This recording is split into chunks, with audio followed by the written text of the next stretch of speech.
Hello' everyone, আপোনালোক সকলোকে মই অন্য এটি ভিডিঅ'লৈ স্বাগতম। আজি মই লৈ আহিছোঁ কোকৰাঝাৰ ডিষ্ট্ৰিক্টত অৱস্থিত বড়োলেণ্ড ইউনিভাৰ্চিটিৰ এটি ন'টিছ লৈ।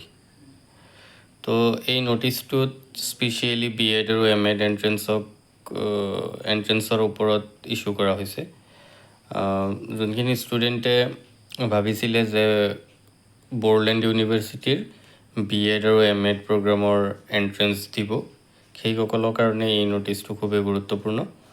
আমি সকলোৱে গম পাওঁ যে অহা 25 জুলাই তাৰিখে বড়োলেণ্ড ইউনিভাৰ্চিটিৰ BEd আৰু MAdৰ এণ্ট্ৰেঞ্চ হ'লে হয়, কিন্তু কিবা বিশেষ কাৰণত সেই এণ্ট্ৰেঞ্চটো ডিফাৰ কৰা হৈছে, পষ্টপন কৰা হৈছে আৰু নতুন ডেট এতিয়ালৈকে ইছ্যু কৰা হোৱা নাই। পৰৱৰ্তী সময়ত নতুন ডেটটো ইছ্যু কৰা হ'ব। চ' আপোনালোকে অলপ দেৰি সময় পাব আৰু আপোনালোকক প্ৰিপেয়াৰ কৰিবলৈ। তো কিপ প্ৰিপেয়াৰিং, হোপ কি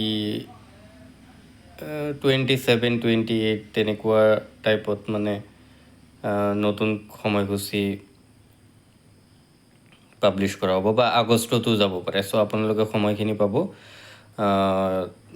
তাৰ প্ৰডাক্টিভ ইউজ এটা কৰিব। So' thank you so' much for ৱাচিং। এইখিনিয়ে আছিলে, আৰু যদি ভিডিঅ'টো ভাল লাগিছে চেনেলটো ছাবস্ক্ৰাইব কৰি ৰাখিব। Thank U.